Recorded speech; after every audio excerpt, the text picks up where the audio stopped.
Ça a été une semaine vraiment mouvementée. Grande manifestation contre la police de l'immigration à Minneapolis. Et pendant ce temps-là, Trump veut le Groenland. We need Greenland for national security. On fait le point sur les bouleversements du droit international cette semaine et la suite pour le Canada. Bienvenue dans votre Express. Donc, vous voyez ces images-là, en fait, c'est parce qu'il y a des agents de la police de l'immigration américaine, ICE, qui ont abattu une femme de 37 ans. C'est la consternation là-bas. Court extrait d'images très sensibles.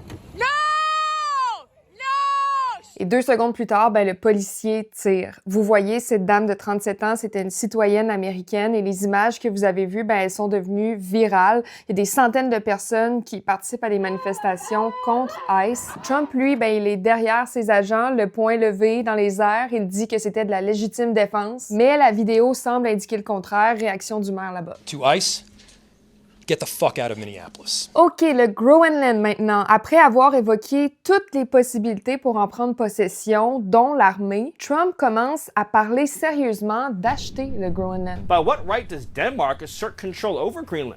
What is the basis of their territorial claim? The United States is the power of NATO. Cela dit, c'est vraiment une histoire en développement et c'est pas la première fois que les États-Unis parlent de potentiellement mettre la main sur le Groenland. Et vous devriez lire cet article-là pour comprendre tout l'historique derrière ça. Si on revient rapidement sur le Venezuela, sachez que maintenant Trump ne cache pas du tout son intention de contrôler le pétrole vénézuélien. Des spécialistes tout au long de la semaine ont parlé d'une démolition totale du droit international. Ça vient avec cette logique-là de puissance, de pouvoir. Et je sais pas si vous avez entendu certains mots que vous comprenez moins cette semaine. C'est tout à fait normal. Ça peut être encore plus anxiogène si on comprend pas ce qui se passe. Je vous ai préparé un petit dico international, OK? Premièrement, la doctrine Monroe que vous avez peut-être entendu, c'est une vieille politique américaine selon laquelle les États-Unis se donnent le droit d'intervenir en Amérique latine, donc ce qu'on vient de parler avec le Venezuela, et ça, c'est pour protéger leurs intérêts. Trump l'appelle maintenant la doctrine Monroe.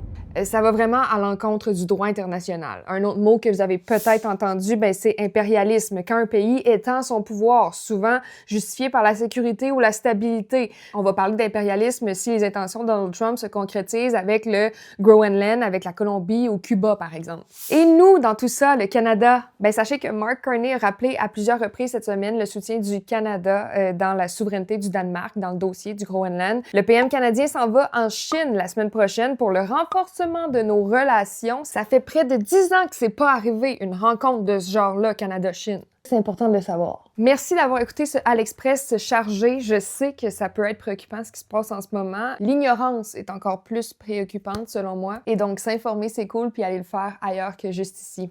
Bon week-end.